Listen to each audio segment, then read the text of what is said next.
Oh man, drop my phone right at the beginning of the video. Drop my phone. It's early in Cali. It's 5:45 a.m.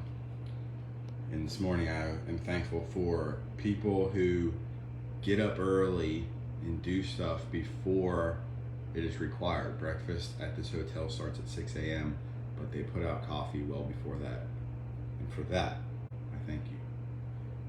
Now, subject of today is why the key to making more money has seemingly nothing to do with money. It's an interesting thought coming from a finance guy like me, guy who's been a CFO most of his career, done accounting and finance work, spent a lot of time looking at the numbers, crunching numbers all day, every day, looking for exposure inside of businesses, inside of people's personal finances. It's like, how do I fix my financial situation? The first thing you got to do is look at the facts of your finances, right? I agree, that's important. It's very important. You must be aware of your situation. It may be the first thing you should do, maybe not. But is it the key to unlocking better finances in your life? No, absolutely not. How do I know this? Well, I know it by experience. I know it by personal experience. I know it by working with businesses over the last 5 years. I know it by working inside of business for 15 years prior to that. Really has nothing to do with money. It has everything to do with mindset. Your mindset's screwed up. Your mindset's flawed. Your mindset hasn't even been thought about when it comes to the idea of making more money. And so I use the word key with intentionality because you need to unlock this. You need to unlock something that's not even open right now. Like your mind isn't even open to the ideas that I have for you. So what am I talking about? Well, let me talk about my experience working with business owners one-on-one for the last 5+ years doing consulting. It's funny because I got into business and thought I was going to help people as a quote-unquote CFO, Chief Financial Officer. It's a fancy title. All it really means is I'm going to help you manage your business and make more money with a focus on the numbers, focus on the money. It's just my skill set. Some people can focus on marketing, some people can focus on operations. My niche was finance. That was my way in. I know a lot about money. I know a lot about numbers. It comes naturally to me. I have a lot of experience there.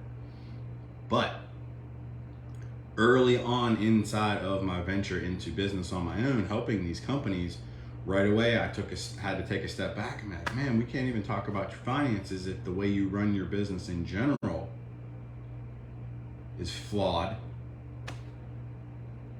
So what did I do there? Well, I got into EOS. It's a business process system on how you run your business. It's more than finance, it's the entire operation. Because it was a bigger problem. It was a bigger problem. Yes, the finances were always a problem, right? People would come to me, hey, fix my company, fix my finances. So the problem with that right off the bat that I learned was that people were self-identifying their problem.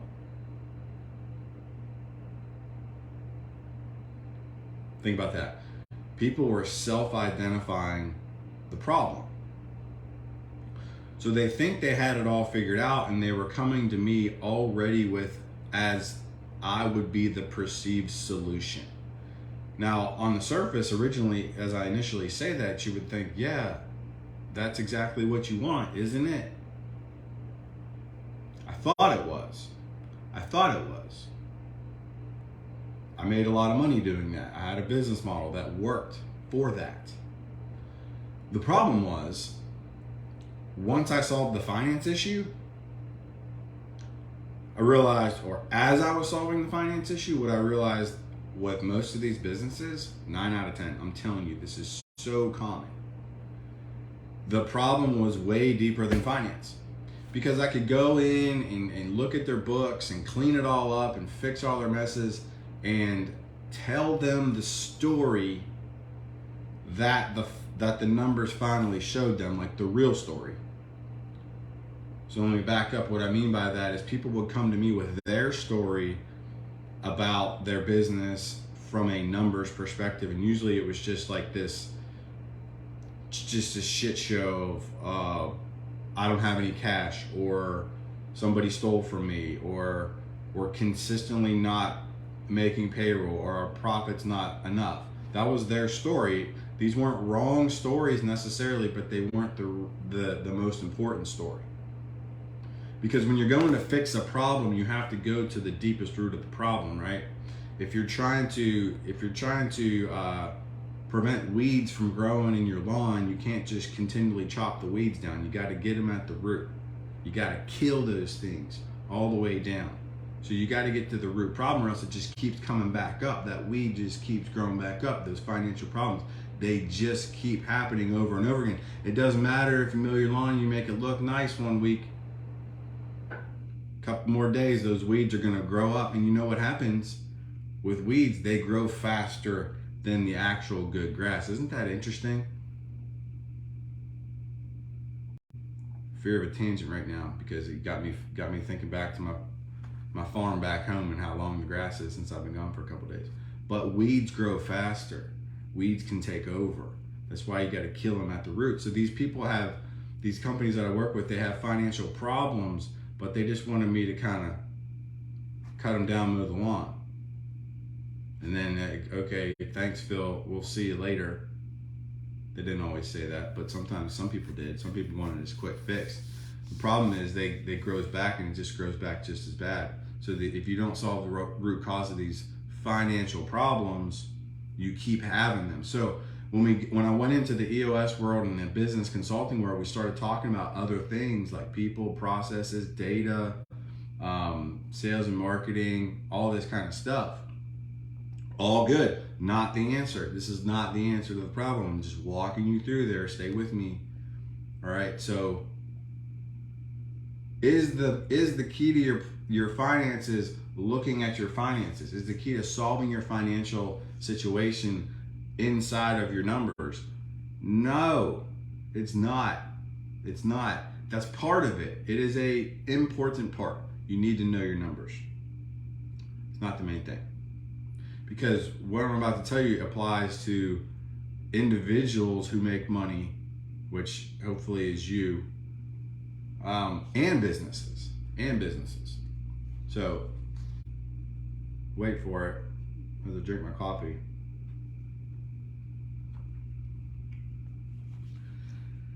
It's good.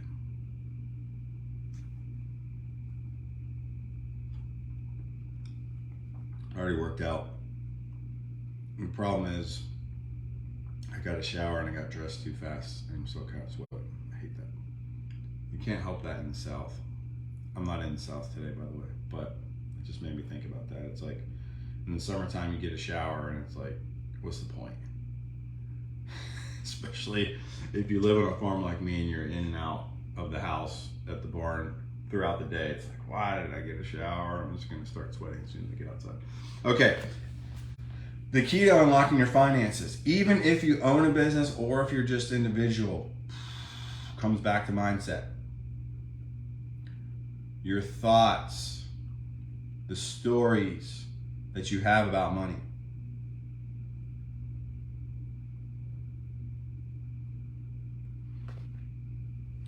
Do you ever hear people who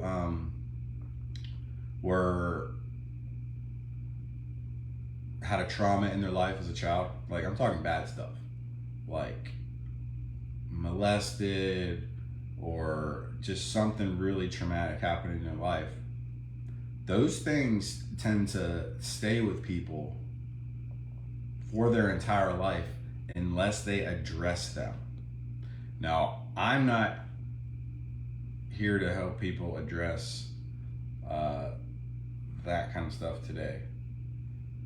But I want to open you up to the idea that what you were taught and what was displayed to you in your childhood from your parents, the home you were brought up in, has everything to do with the way you treat money right now.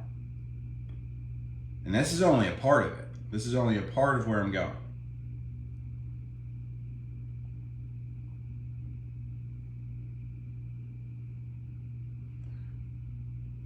I don't want to get into the scarcity versus abundance conversation today, but I will say, I can say 100%, the way I was brought up when it comes to money influenced how I looked at money. For most of the first 15 years of my career, it was invest, save, retire young, then enjoy your life. That wasn't directly said to me, but that's how I perceived and how I saw what was displayed to me.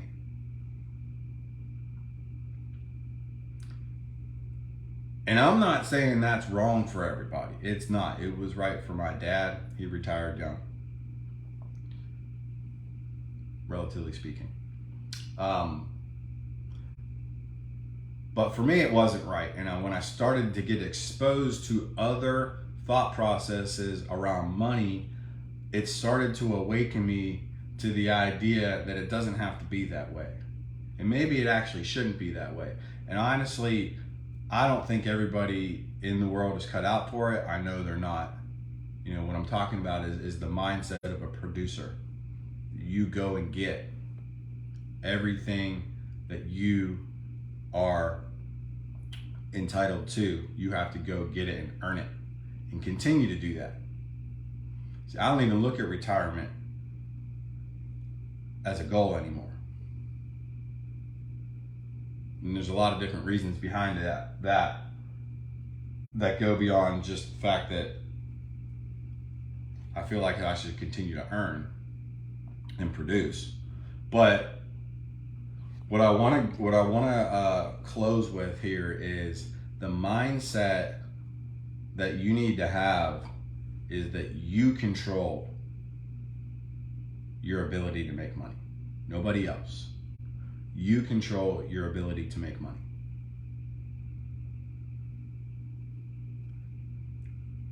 It's a pandemic inside of us where we naturally think of why we can't do something whenever an idea comes up about becoming something new or something better.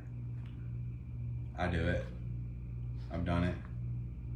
It's a problem. It's a mindset, but it's also a muscle, and you can change it and you can grow it and you can make it stronger to change the way you act and think when it comes to those kind of things. The idea that I can't have this or that because this is what I make at my job.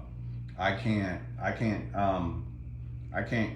donate money or do something good with my finances until I get such and such because I have to take care of these other situations that were put on my plate. Not saying those reasons aren't valid reasons, but you're gonna have 10 reasons why you can't for every one reason that you can. And if you focus on those 10 reasons why you can't, you're never even gonna get to the ones why you can. And those are the only ones you need to be taking action on. The reasons why you can make more money, the reasons why you can take control of your money. And the other thing that I'll say is that this goes deeper than money and mindsets. It goes into your family, your relationship with your spouse, your ability to communicate well with your children.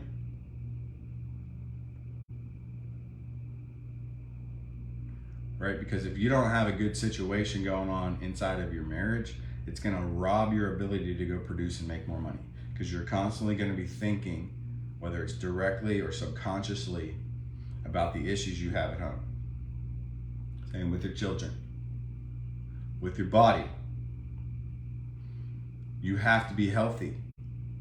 Like if you literally can't produce, if you can't get up and go to work, if you don't have enough energy to think through and work through a stressful day and get over the hump of challenges and problem solving because you're fat and overweight and eat poorly, you're never going to be able to unlock your financial potential if you don't have the discipline to get your health right. And I don't care if you have, even if you have, chronic health issues.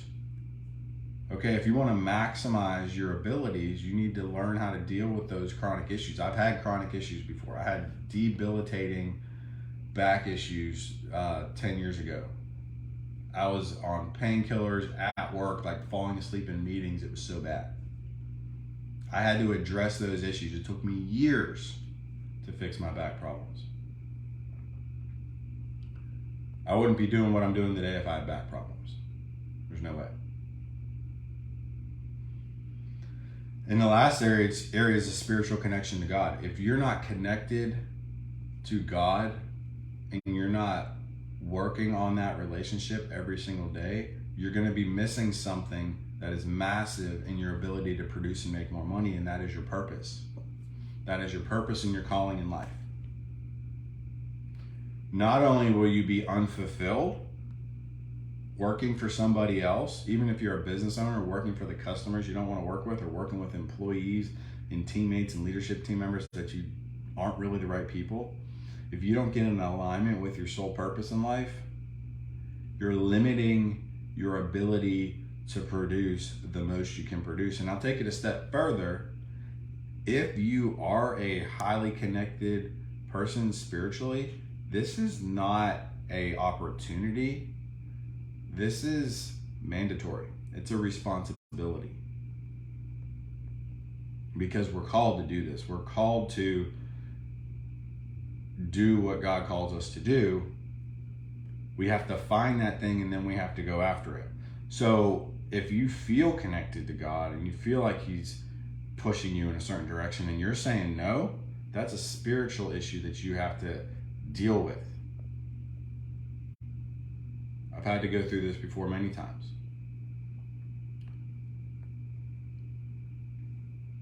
And the interesting thing about that is it's not just about the next thing that God might have for you. It's actually about 10 things down the road that He has for you. But if you don't do this one thing, you're never even going to see what those other things are. So, if you really want to unlock and maximize your ability to produce financially, start with your mindset. Start looking in the mirror. Look at the way you handle your body. Look at the way you handle your relationships. Look at the way you handle your spiritual connection. And then what you see inside of your money situation will be more capable of dealing with.